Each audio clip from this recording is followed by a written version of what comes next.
pendengar di Kabupaten Bovendigul dalam edisi perdana Kominfo menyapa dalam program dialog interaktif bersama Dinas Komunikasi dan Informatika Kabupaten Bovendigul, yang mana pada kesempatan siang hari ini kita akan berbincang selama 1 jam dengan topik yakni pengelolaan dana otonomi khusus tahun 2022 bersama Dinas Komunikasi dan Informatika Kabupaten Bovendigul. Dan di kesempatan ini saya tidak sendiri, saya ditemani oleh narasumber kami, yakni kami sapa Pelaksana Tugas Kepala Dinas Komunikasi dan Informatika Kabupaten Bovendigul, dalam hal ini Ibu Mary Bayu-Bayu. Apa kabar?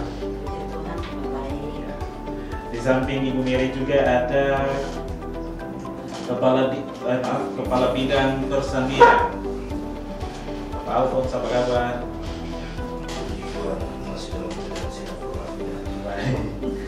Dan juga ada Kepala Bidang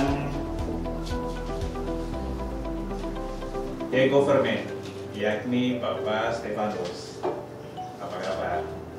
Puji Tuhan, Sehat masih ya? dalam keadaan sehat. Oke, baik. Dan juga ada Ibu Isa Darlina, selaku Kabid apa ini kira-kira, Bu? Baik, selamat pagi untuk dulu kita semua. Ya, saya dipercayakan sebagai Kabid Pelayanan Komunikasi dan Informatika. Kabar dari saya, puji Tuhan, semua kita dalam keadaan baik-baik. Baik, terima kasih buat Pak narasumber yang pada kesempatan siang hari ini dengan begitu semangat dalam memberikan informasi pelayanan publik kepada masyarakat terkait dengan sudah sejauh mana pemanfaatan dana otonomi khusus yang dikelola oleh Dinas Komunikasi dan Informatika Kabupaten Bovendigul. Dan pertanyaan pertama kami langsung ke Ibu Mary selaku Pelaksana Tugas dan Kepala Dinas Kominfo. Nah, publik juga ingin tahu kira-kira Bu Mary sudah sejauh mana pemanfaatan dana otsus yang dikelola oleh Dinas Komunikasi. Bisa dijabarkan, silakan. Baik, terima kasih. Terkait dengan penggunaan dana otsus untuk tahun 2022, kami dari Dinas Kominfo sendiri mendapatkan dana otsusnya itu 1 miliar dan dibagi untuk 4 bidang. Empat bidang dengan kegiatan masing-masing bidang. Ada di bagian pengelolaan statistik, ada terkait dengan seperti yang sekarang kita ikuti bersama bahwa dialog interaktif. Terus kemarin juga dilaksanakan literasi digital oleh bidang government, dan bidang IKP itu terkait dengan sosialisasi bagaimana penggunaan dana otsus. Dan sejauh mana kita mendapatkan dampak atau manfaat dari dana otsus ini sendiri. Kalau untuk terkait dengan sosialisasi, memang tanggapan masyarakat bahwa masih jauh dari apa yang mereka rasakan, karena kami langsung turun ke kampung-kampung di distrik-distrik. Kebetulan untuk terkait dana otsus sosialisasi itu kami ke 4 distrik, dan tanggapan masyarakat memang masih jauh pemanfaatan, mungkin karena kurangnya sosialisasi penggunaan dana otsus itu, sehingga masyarakat ada yang merasakan bahwa mereka belum pernah menerima dana otsus. Padahal sebenarnya bahwa dana otsus itu sendiri sudah mereka dapatkan atau dimanfaatkan, hanya mungkin dari dinas-dinas terkait yang kurang untuk pengenalan bahwa ini penggunaan dana otsus itu. Kalau terkait dengan statistik, kemarin juga sudah pengumpulan data, tinggal mungkin pengelolaannya. Nanti lebih jelasnya nanti langsung dari bidang terkait yang menjelaskan. Kalau yang terkait dengan literasi, kemarin juga ada pelatihan. Dan kalau yang untuk pelayanan sudah kami seperti kita rasakan sekarang ini juga, bahwa dialog itu tetap dilaksanakan seperti itu. Tadi Ibu Mary menjelaskan terkait dengan sudah langsung ke 4 distrik. Kalau boleh tahu distrik mana saja kira-kira? Kalau untuk distrik milik tanah, Minati, Piriwage dengan Inianit, itu sesuai dengan tugas kami ya sebagai juknis yang dari penggunaan dana otsus itu sendiri. Kalau kita bukan informasi publik, maka kita lebih cenderung ke bagaimana penggunaan dana otsus itu bagi masyarakat Papua, karena banyak yang mereka mengatakan bahwa belum merasakan. Jadi sebenarnya kita harus memberikan pemahaman bagaimana pengelolaannya, bagaimana penggunaannya, itu yang harus harus benar-benar diterapkan. Nah, tadi juga dijelaskan terkait dengan banyak keluhan dari masyarakat yang menyatakan bahwa mereka juga belum merasakan sentuhan langsung terkait dengan dana otsus. Di satu sisi juga kurang sosialisasi. Apakah ada hal-hal lain juga yang ikut mempengaruhi sehingga masyarakat menyampaikan bahwa dana otsus selama ini mereka belum merasakan dengan begitu maksimal? Kalau untuk saya, setelah saya turun dan langsung mengalami langsung, menurut saya mungkin polanya saja yang harus dirubah. Pola penggunaan dana otsus itu mungkin yang tadinya kita lebih cenderung dengan mungkin infrastruktur sehingga mereka merasakan padahal ini sudah dapat, tapi mereka karena mungkin infrastruktur sehingga mereka bilang mereka tidak mendapatkan. Berarti mungkin pola untuk programnya itu saja yang mungkin bisa dirubah sehingga mereka benar-benar merasakan dana otsus itu bagi masyarakat. Mudah-mudahan ke depan ada sentuhan langsung supaya masyarakat juga bisa merasakan dampak positif dari dana otsus. Kami langsung ke bidang persandian. Nah, sejauh mana kira-kira penggunaan dana otsus yang dikelola oleh Dinas Komunikasi dan juga terkhusus bidang persandian statistik yang dikelola oleh Pak Alfred? Silakan. Baik, terima kasih. Sejauh pengamatan saya kemarin pada proses pelaksanaan kegiatan dana otsus, yang saya dikasih tahu sekitar 200-an itu mana saya kelola sesuai dengan nomenklatur saya di bidang statistik, dan mana dalam sub kegiatannya itu koordinasi, sinkronisasi, pengumpulan, pengolahan, analisis dan diseminasi. Pada kegiatan itu saya dengan strategi melakukannya. Yang pertama saya melakukan interview. Jadi interview ini kepada yang pertama OPD yang mengelola dana otsus. Ya, saya siksa dengan beberapa pertanyaan sehingga mendapat pada pola akhirnya. Terus masyarakat juga menerima manfaat juga pendapat. Jadi pada kesimpulan akhirnya bahwa saya melihat bahwa dari 4 indikator dana otsus ya, pendidikan, kesehatan, infrastruktur, dan salah satu itu pemberdayaan ekonomi kerakyatan. Ini yang kita soroti di sana ini benar ekonomi kerakyatan ini sorotan besar karena rata-rata ya penggunaan ekonomi kerakyatan ini belum begitu berhasil ya. Setelah saya mengikuti mereka, dan ini perlu untuk kita sendiri pemerintah juga masukkan bagaimana kita mendesain program-program yang ada di seluruh OPD. Bagaimana untuk kita bisa Papua?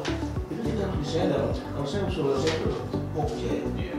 Jadi tidak semua OPD itu kita atur dia mana yang nanti khusus di bagian penyuluhannya, mana yang siapkan dana, penyuluhan, terus pelatihan teknis, bagaimana proses produksi, pemasaran.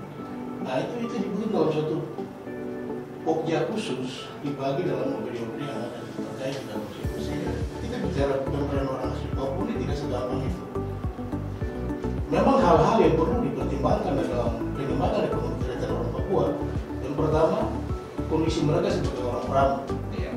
Yang kedua, itu faktor kekerabatan sosial. Dan yang ketiga, itu bisnis itu sendiri. Ini yang kita harus pertimbangkan 3 faktor itu. Artinya kalau dari keberadaan mereka ini kan sifat beramu itu hari ini untuk hari ini, besok dan urusannya sendiri. Sebenarnya potensi orang Bovendigul ini untuk perdagangan paling hebat. Kita lihat saya pasar-pasar di seluruh 3 provinsi kabupaten kota yang ada di provinsi Papua Selatan itu didominasi oleh orang Merauke. Coba kita lihat sekarang di Merauke. Itu mereka punya artinya punya kemampuan entrepreneurship-nya itu luar biasa. Sehingga itu perlu pendampingan khusus kepada mereka. Itu seperti itu. Dan pola pembinaan buat orang Papua ini harus berkelanjutan. Dari mulai penganggaran, dari perencanaan, penganggaran, terus pendampingan secara teknis, manajemen, produksi, pemasaran, sampai kita evaluasi. Itu harus dikemas dalam satu metode yang tepat. Karena selama ini saya merasa bahwa metode yang tepat untuk membina orang Papua itu orang belum temukan. Itu yang menjadi kendala selama ini. Iya, itu kendala besar kita lihat. Karena dana otsus setelah saya wawancara dengan mereka itu baru kota Tanah Merah. Iya. Cukup memprihatinkan. Artinya kelanjutannya kasihan. Sehingga kemarin rekomendasi saya sudah masuk di Bapeda sebenarnya. Jadi dalam bentuk kegiatan statistik kemarin, itu kita buat dalam bentuk diseminasi. Jadi kita memberikan informasi ke mereka, masyarakat. Jadi saya kumpul masyarakat kemarin lewat panel diskusi. Saya bagi ada 4 kelompok sesuai dengan indikator. Makanya dapat rekomendasi dan kita sudah serahkan ke Bapeda. Sekarang Bapeda bagaimana mendesain itu? Itu kalau saya seperti itu. Jadi visual maupun numerik itu kita sudah analisis ada. Datanya sudah dianalisis. Tapi sejauh mana nih memberikan Pak Son? Sebenarnya yang mereka sangat tinggi, artinya masyarakat. Iya. Oh sangat tinggi antusias. Tapi kita kan butuh pendamping. Makanya tadi saya sampaikan bahwa mereka itu menguasai perekonomian di Papua Selatan. Itu orang yang menurut itu sudah jelas orang ini jago berdagang. Sekarang bagaimana potensi yang mereka miliki itu kita butuh pendampingan kepada mereka. Sehingga mereka bisa jadi pengusaha-pengusaha yang handal, memperbaiki ekonomi menuju kesejahteraan. Seperti itu kira-kira. Akhirnya saya melihat bahwa dari 4 indikator dana otsus ya, pendidikan, kesehatan, infrastruktur, dan salah satu itu pemberdayaan ekonomi kerakyatan.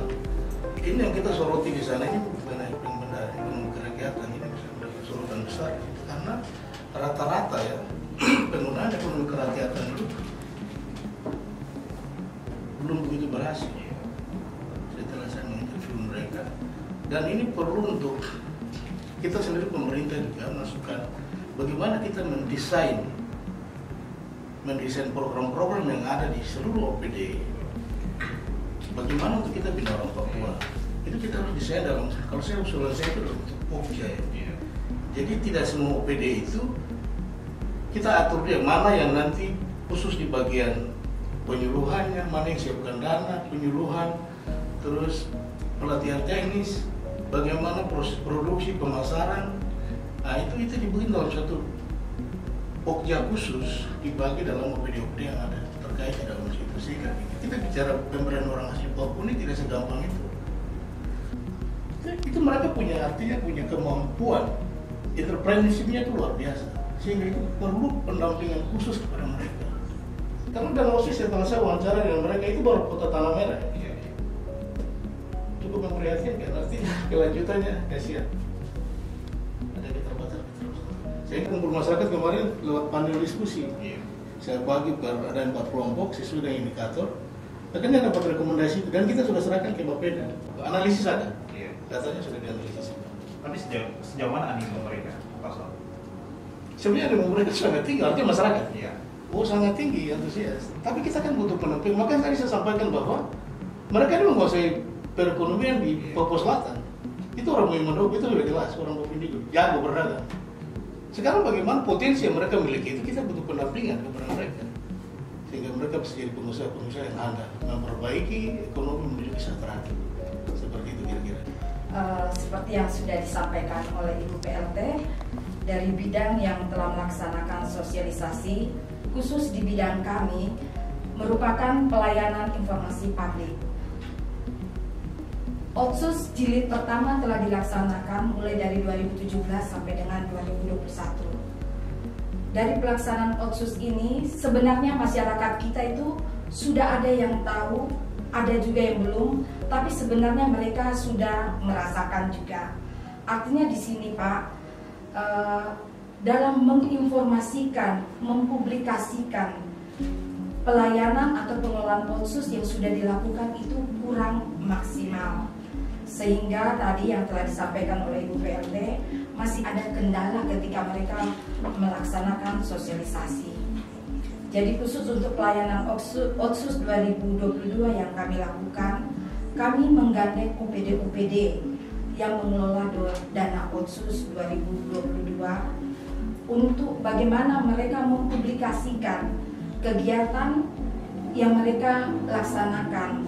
Artinya selama ini OPD-OPD itu mereka hanya melaksanakan, kurang mempublikasikan kepada masyarakat, sehingga masyarakat kita ini kurang paham apa yang telah dilakukan oleh pemerintah melalui dana Otsus terhadap kegiatan di masyarakat. Jadi pemahaman-pemahaman itu yang kami pakai, bagaimana masyarakat bisa tahu. Artinya sekarang kami menggunakan media siaran RRI Bovendigul, sehingga masyarakat yang ada di 20 distrik yang ada di Kabupaten Bovendigul bisa mendengar kinerja OPD dalam melaksanakan Otsus 2022. Jadi untuk media RRI untuk kerjasama ini kami lakukan sudah 2 kali. Tahun lalu kami awali dengan Kominfo Menyapa, di mana dalam Kominfo Menyapa itu kami menyampaikan kinerja atau yang sudah dilakukan oleh OPD pengelola Otsus. Lalu kami mengundang OPD narasumber untuk berdialog untuk apa yang mereka sudah lakukan dalam pengelolaan dana Otsus tersebut. Artinya kami membantu OPD karena mereka mungkin selama ini hanya berpusat pada pengadaan kerja, mereka kurang mempublikasikan kepada masyarakat. Ketika kita mempublikasikan, mungkin ada pemahaman akan terbuka untuk selanjutnya dari masyarakat akan memberi saran. Dan seperti yang tadi disampaikan oleh Pak Alfon, kita setelah itu ada pendampingan. Ya, dengan publikasi ini banyak hal keputusan publik juga akan diambil karena ada keterbukaan antara penerima manfaat dengan pengelola yang melaksanakan, khususnya OPD yang mengelola dana Otsus tersebut. Mungkin itu yang bisa saya sampaikan pada saat ini.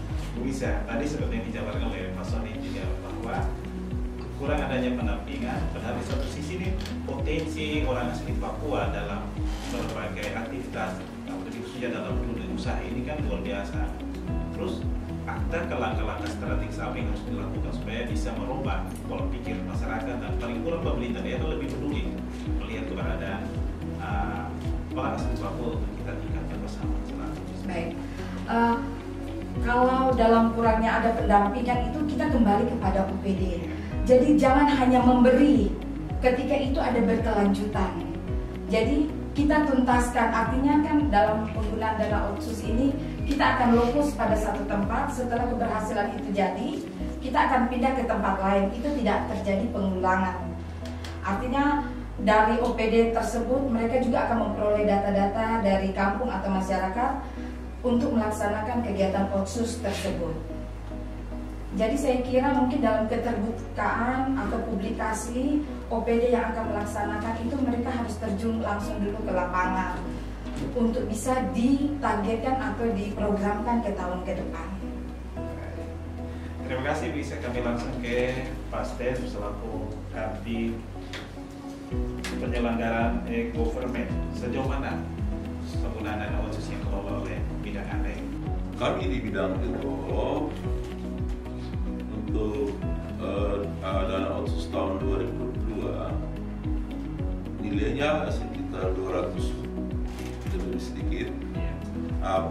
Kegiatan dan program dan kegiatan yang dilaksanakan saat itu sosialisasi literasi digital. Terkait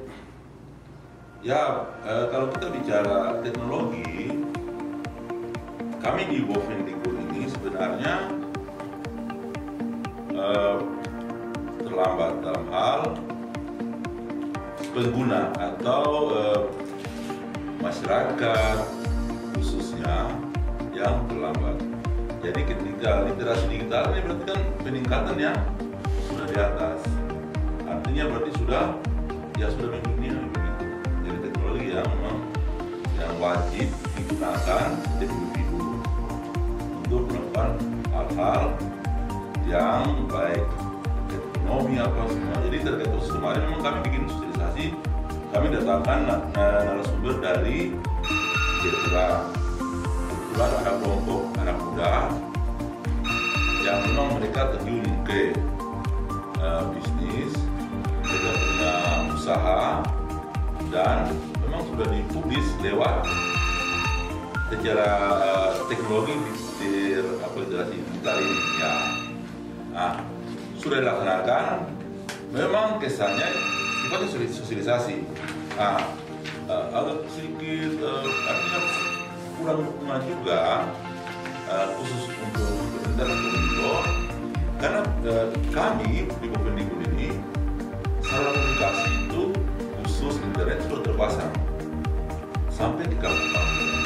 Nah, sedangkan teknologi ini yang kita fokus hanya di kota. Oke, tapi setelah saya milih kemarin dari angkatan opsional kemarin, ya ada yang artinya anak muda, oke. Tapi kan saya lihat dalam berusaha ini kan anak muda kan jarang. Kebanyakan kan orang tua. Kita harus bina mereka, artinya harus sudah punya Android, sudah bisa. Kebetulan untuk di tahun 2022 itu sifatnya kegiatannya 2023 nanti ini itu pelatihan. Kami sudah koordinasi dengan Pak Alphonse terkait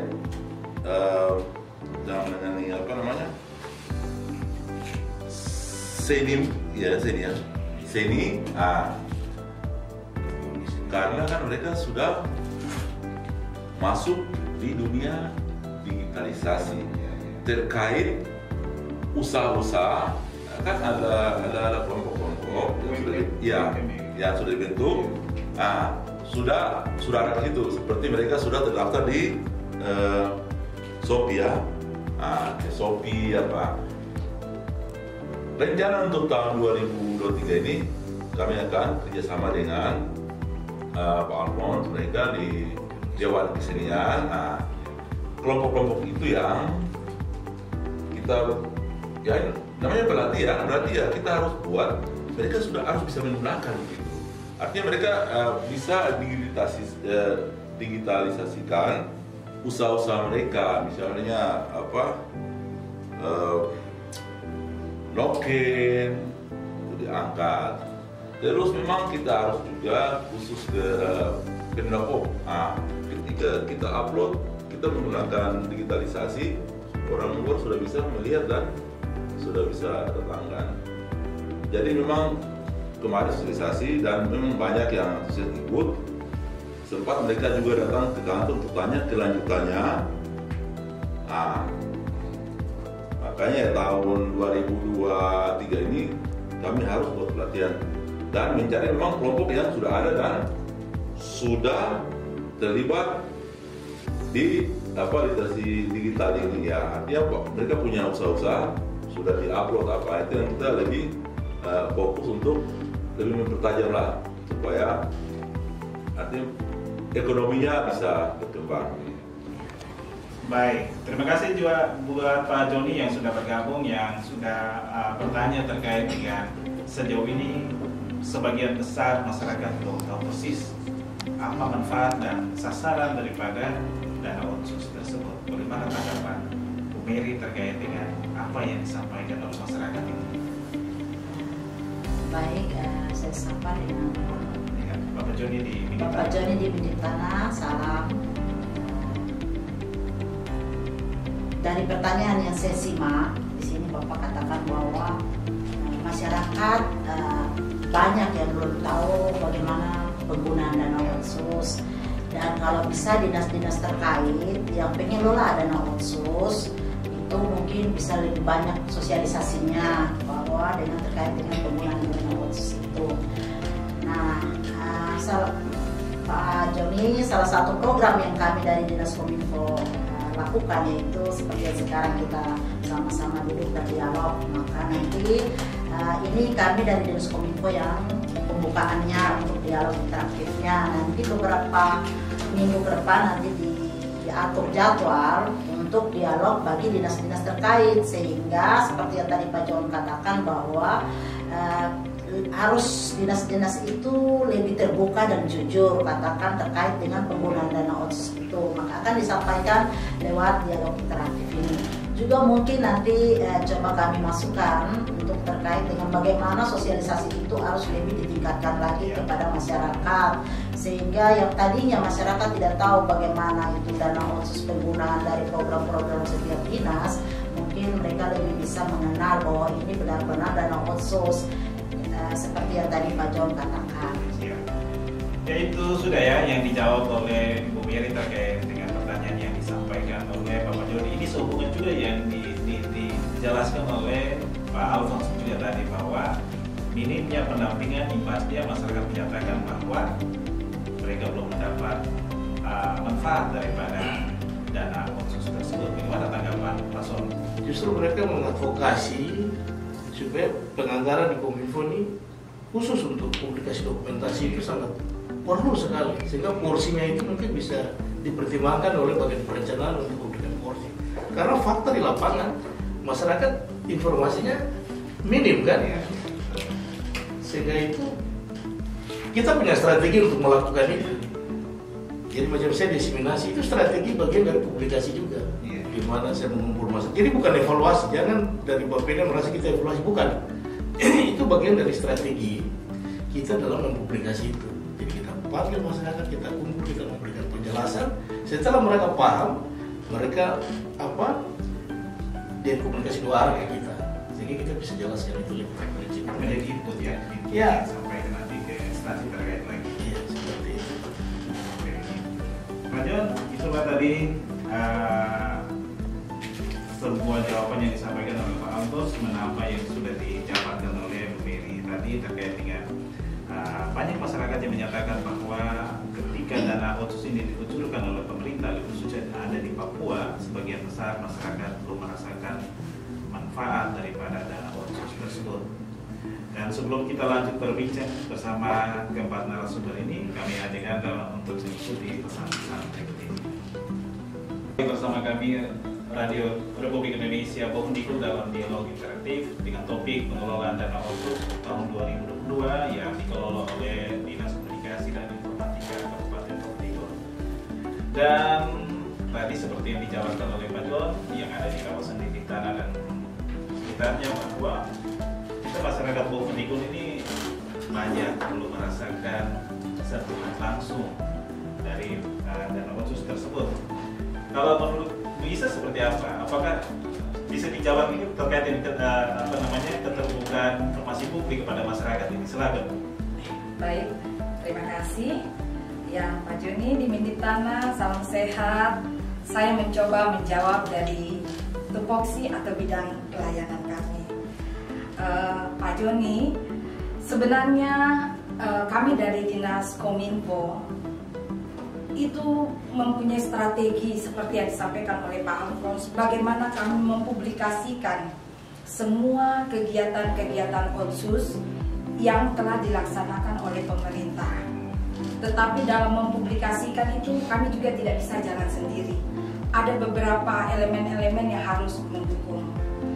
Otsus ini sudah dilaksanakan dari 2017 dan pada kenyataannya banyak masyarakat kita belum mengerti apa itu otsus, bagaimana manfaatnya, siapa yang akan merasakannya, siapa yang akan melaksanakannya. Jadi kami mencoba Pak untuk kegiatan bagaimana mempublikasikan kegiatan otsus-otsus yang sudah dilakukan di Kabupaten Bohundikul oleh OPD-OPD. Seperti yang pertama tadi saya sampaikan, OPD-OPD yang melaksanakan otsus ini mereka hanya terfokus kepada kegiatan pengadaan, infrastruktur, tetapi mereka lupa untuk mempublikasikan tujuan pelaksanaan sehingga masyarakat itu tidak bisa mengetahui apa yang dikerjakan, apa yang diterima. Dari sisi undang-undang, kami juga Kominfo ini menjalankan Undang-Undang Nomor 14 Tahun 2008 tentang keterbukaan informasi publik. Seperti yang tadi Pak Joni khawatirkan, di sini kita akan terbuka dalam pelaksanaan kegiatan, baik itu tempat, lokasi, anggaran, sehingga apa yang dilakukan oleh pemerintah, masyarakat juga dapat langsung mengetahui. Bukan berarti ada keterbatasan, tetapi masyarakat kita juga terbuka wawasannya bahwa mereka betul-betul merasakan otsus. Walaupun dalam pelaksanaan otsus itu ada tahapan-tahapan dan tidak bisa langsung dilaksanakan di setiap distrik atau kampung. Kemudian Pak, kami dari Kominfo khusus kami mencoba strategi baru lagi untuk di tahun 2024 nanti. Apa kira-kira itu? Iya. Untuk saat ini publikasi yang kami lakukan melalui media, artinya kami hanya mengundang narasumber yang pengelola otsus. menggunakan media siar ini. Seperti yang Pak Alfon lakukan, hanya kemarin mengundang narasumber penerima manfaat di distrik Mandobo. Kami akan mencoba di bidang kami akan langsung ke distrik. Belusukan begitu? Ya, dikatakan belusukan juga, bukan pimpinan. Kami ini hanya pelaksana, Pak. Artinya kami ingin langsung tahu sebagai penerima manfaat. Dan kami juga akan menggandeng OPD pelaksana otsus. Bukan Kominfo, kami hanya memfasilitasi, tetapi kami akan mengundang OPD pelaksana otsus di distrik, di kampung, dan meminta penerima manfaat. Jadi di situ akan terbuka secara langsung, mungkin akan dilihat keberhasilan pelaksanaan otsus tersebut. Bagaimana tanggapan Mas Dev sendiri terkait dengan keterbukaan informasi yang mana masyarakat tadi seperti yang disampaikan oleh Pak John tadi bahwa betul terkait otsus ini yang sudah yang ada di pikiran masyarakat sejak umum dan khususnya bahwa otsus itu untuk masyarakat dan otsus untuk masyarakat, jadi ya ini uang untuk masyarakat, itu secara umum sudah seperti itu. Nah, saya ikuti ternyata mungkin Papua lain juga sama, tapi di Bovendigul ini yang paling penting sekali itu sosialisasi, tidak boleh hanya 1-2 kali, harus berulang kali, itu baru bisa. Itu jadi, begitupun pembinaannya pasti jadi. Yang terjadi seperti yang tadi Pak Alfon sampaikan, dan bisa sampaikan bahwa hanya di pikiran, artinya kami di OPD, oh ini program ini kegiatannya pengadaan ataupun ya pengadaan bibit atau apalah tanaman, infrastruktur, itu langsung eksekusi selesai. Padahal seharusnya sebelum melaksanakan OPD itu harus sosialisasi dulu. Dan otsus saat sekarang ini yang baru ini wajib libatkan Kominfo di kegiatan itu wajib, dan itu memang sudah di waktu masih Papua dari tim dari Jayapura sudah datang sampai itu langsung depan, artinya OPD yang berencana, artinya berbeda dan tahu itu, jadi sudah tidak bisa OPD langsung eksekusi sendiri, langsung hilang. Akibatnya seperti pertanyaan tadi dari Pak John tadi, tidak mengerti. Tadi sempat saya dengar Pak John bilang Android apa, mereka menggunakan. Iya, mereka tahu. Nah, kekurangan kami juga masuk ke digitalisasi. Mereka cuma tahu mungkin WA, mungkin Facebook apa, tetapi mengelola untuk menghasilkan atau menambah ekonomi, artinya alam, artinya sumber daya alam yang sudah dikelola, yang bisa dipublis, bisa diangkat, itu tidak tahu, sama sekali tidak tahu. Tahun-tahun sebelumnya kami sudah bikin pelatihan ada, tapi itu anak muda. Ada 152 orang dan mereka sudah mengerti. Nah, sasaran kami waktu itu bahwa nanti ketika teknologi masuk, telekomunikasi harus mereka sudah ini. Nah, ternyata putus. Otsus tahun sebelumnya kami sempat pasang di 20 distrik itu akses internet. Dari itulah masyarakat anak-anak muda 112 kampung itu sudah mengerti menggunakan fasilitas internet. Nah, ketika putus, kelanjutan itu yang tidak ada. Akhirnya kita turun. Apalagi terkait otsus kemarin, waduh itu memang artinya dia ngomong oleh masyarakat memang tidak mengerti ya. Pokoknya cuma datang asal begini asal begitu. Jadi mungkin lebih berperan, artinya khusus perencanaan ya mungkin bisa melihat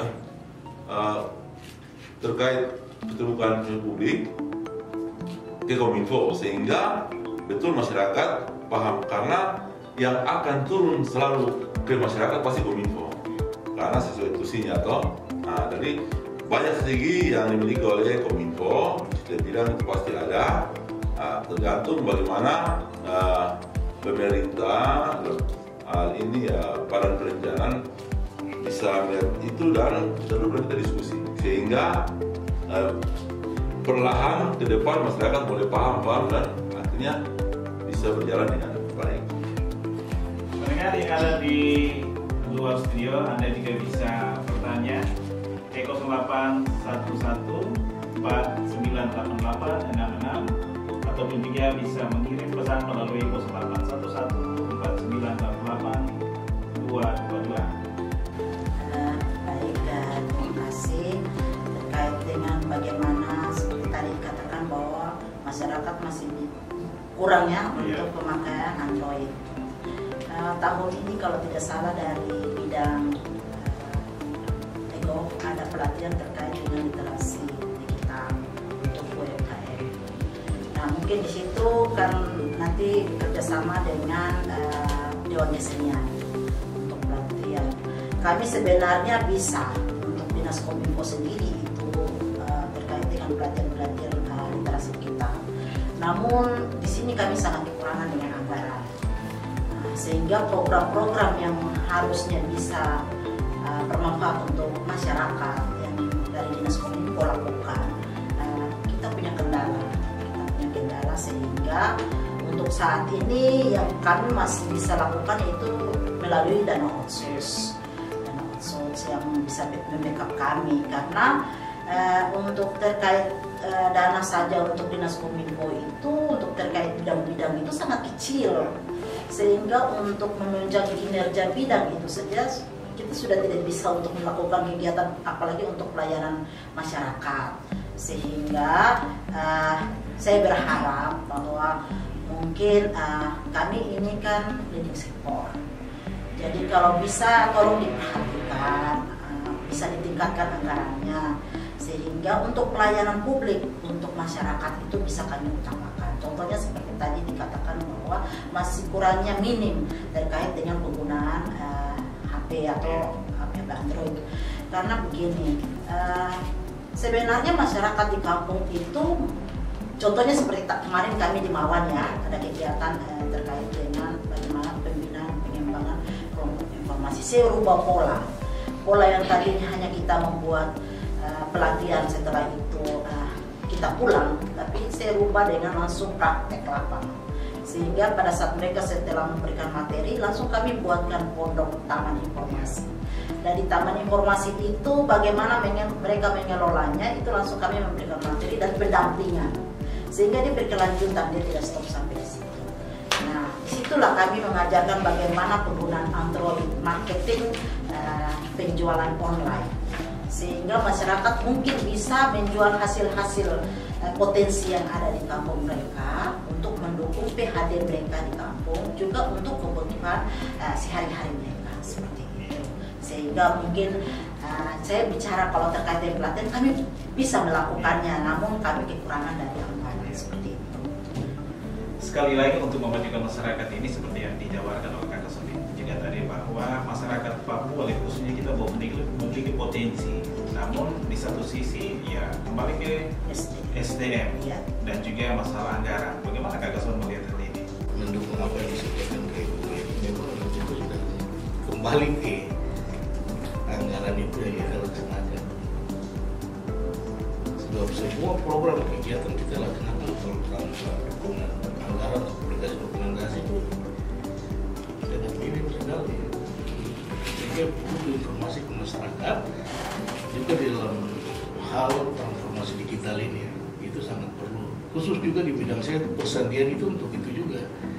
Beberapa kali sudah diajukan kegiatan. Jadi pelatihan khusus, tapi bukan saja untuk mereka sebagai pengetahuan, tetapi misalnya mereka dihacker dan lain-lain itu juga bidang saya harus itu seperti itu. Itu sudah pernah diajukan tapi kan tidak terakomodir.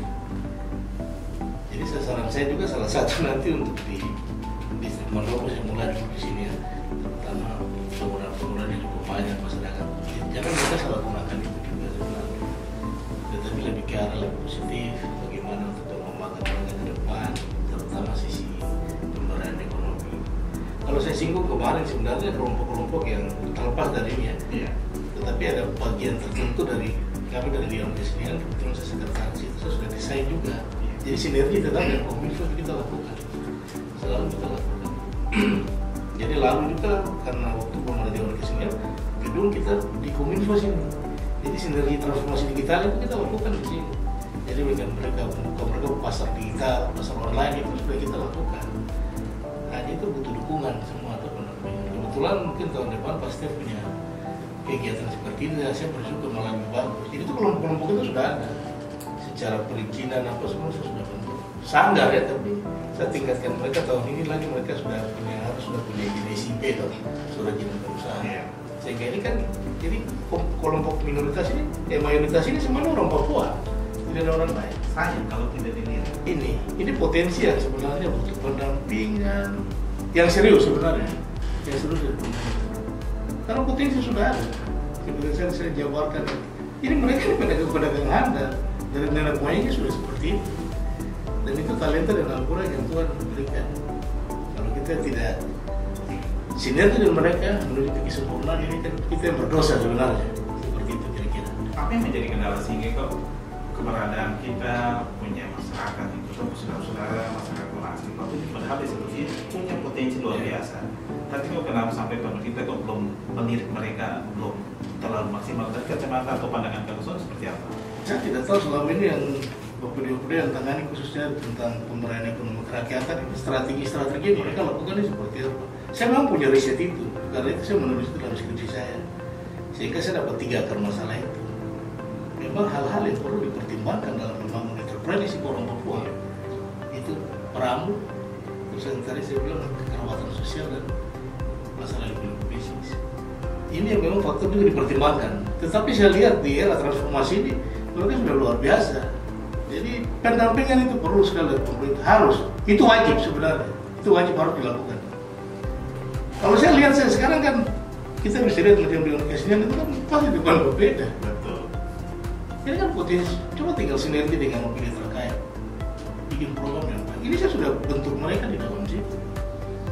Di dalam satu wadah yang memang terorganisir secara baik.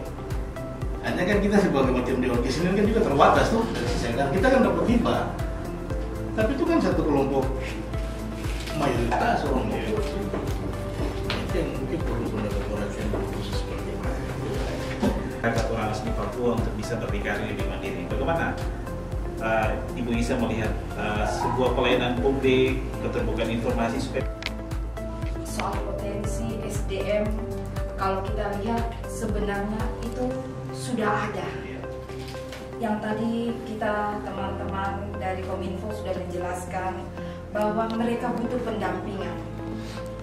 Pendampingan itu bukan hanya pada saat kita pemberian, tetapi itu berkelanjutan. Artinya ketika potensi itu digali, dia akan semakin tajam dan semakin dalam. Yang itu perlu kita pahami sekarang. Cara bagaimana strategi menggali potensi-potensi atau SDM orang asli Papua yang khususnya ada di Kabupaten Bovendigul.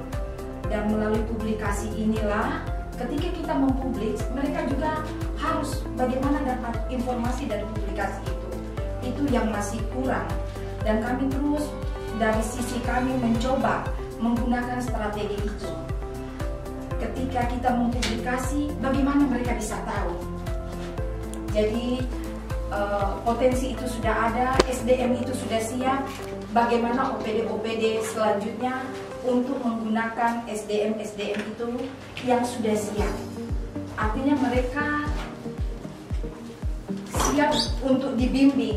Artinya tidak putus sampai di situ, berkelanjutan. Contoh-contoh Dewan Kesenian itu adalah contoh kecil yang akan meningkatkan kreativitas dari masyarakat kita sendiri. Dari Dewan Kesenian ada ekonomi kerakyatannya. Jadi ketika mereka bisa mempublikasikan, mereka juga sudah mendukung kinerja dari kami sendiri, dari Kominfo. Artinya saling bersinergi lah Pak, soalnya tadi yang dikatakan. kolaborasi. Iya, kolaborasi. Masyarakat juga mendukung kami ketika mereka mempublikasikan potensi yang dimiliki. Berarti mereka juga bukan mempublikasikan apa yang ada pada mereka. Paling tidak akan ditanya dari mana, suku apa. Ya.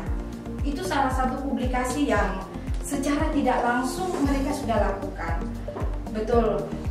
Kalau berbicara soal anggaran, saya rasa memang semua belum cukup. Ada tapi belum cukup. Tetapi bagaimana kita mengatur strategi, dan kami juga berusaha kepada OPD-OPD, mari sebelum kita melakukan eksekusi, paling ada tidaknya nilai publikasi yang kita berikan dulu. Karena bagaimana orang bisa tahu kenal kita tanpa kita memperkenalkan diri kita dulu sendiri. Mungkin itu bisa yang saya tambahkan, Pak. Sebelum kita exit, sebelum dieksekusi, paling kurang ada publikasi. Bagaimana? Apa pesan yang kita bisa sampaikan buat Pak Sted menutup dialog kita di kesempatan siang hari? Baik, saya langsung sampaikan saja pengalaman. Kami di Kominfo itu khusus di bidang ego ada seksi infrastruktur, itu berhubungan dengan teknologi. Tetapi dengan pembinaan, pendampingan, siapapun dia yang tidak dari luar datang untuk mengerjakan sarana komunikasi yang ada di sini, asli Bufendigul di 5 suku ini terbukti jadi teknisi.